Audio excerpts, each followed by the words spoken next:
Hello, beautiful people. I am Dr. Cassandra Davis, founder of A Light for Girls. As I spoke about in my last video, I will be coming to you on a consistent basis to talk about some girl-centric topics, ideas that I think might be helpful to others, as well as any questions that you may have for me. Today, we are going to be talking about recovering perfectionist. I am a recovering perfectionist. I say recovering because I still struggle through some of my own ideas of being a perfectionist in all aspects of my life. I am a wife, a mother, an author, an entrepreneur, an employee, a sister, a friend, a daughter. With all of these different titles that I have, each one of them comes with different responsibilities, of course. So I know that I've struggled with the idea that I need to be perfect in every aspect.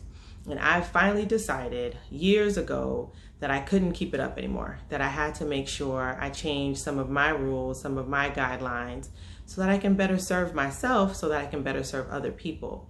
And I did this by being fair to myself, being balanced, as well as being nice.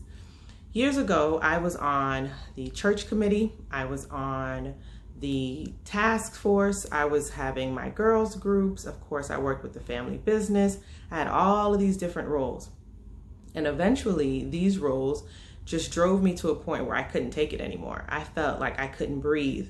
And finally one summer I said, okay, this is enough. I'm not gonna be able to keep this up anymore. And I took a sabbatical. I took about an 8-month break. I moved to New York. I spent some time with family. I spent some time with friends. And then I spent a whole lot of time by myself, just kind of sorting things out in my mind. And at that time, I realized the necessity of having to slow things down. It's unfortunate that a pandemic has made us slow down right now, but I recognized a while ago the value of everything just stopping, because sometimes you just need to catch your breath.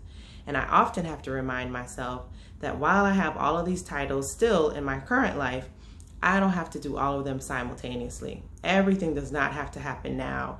So what I do now is that I'm fair to myself. I'm fair with the requirements that I give myself, meaning I no longer have a things to do list. I have a 3-item things that are important list, and that is what I tackle on a daily basis. I no longer have this list of 15 to 20 things that I try to get done, because what happens is I get disappointed. When I don't get all things done, I get disappointed. And I believe there are some people out there that are similar. So I recognize it's not fair to give myself 15 things to do, while I also have to, eat, sleep, take care of my child, be there for my husband, be there for myself. I can't do that. So number 1, I'm fair to myself. Number 2, I am balanced, meaning if I'm gonna spend an hour and a half doing some work, I'm gonna spend some time enjoying myself, and whatever that looks like, whether that be music, reading, watching television. I love watching television, I do.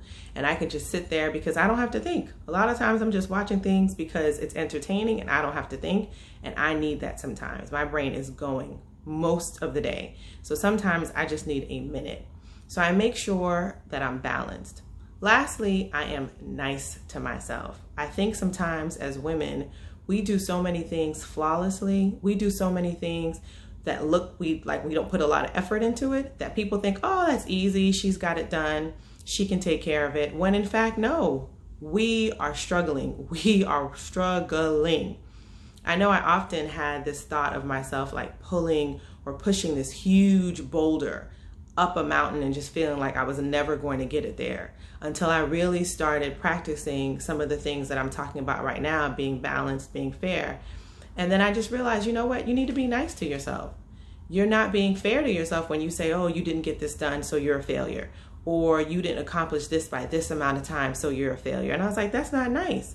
Because I know that if I were counseling somebody and they told me their loved one look down on them for not reaching some kind of goal, I would say, are they being nice to you? And if not, that might not be somebody you want to put in your circle. And what we have to realize is that sometimes we are that person. We are our harshest critics.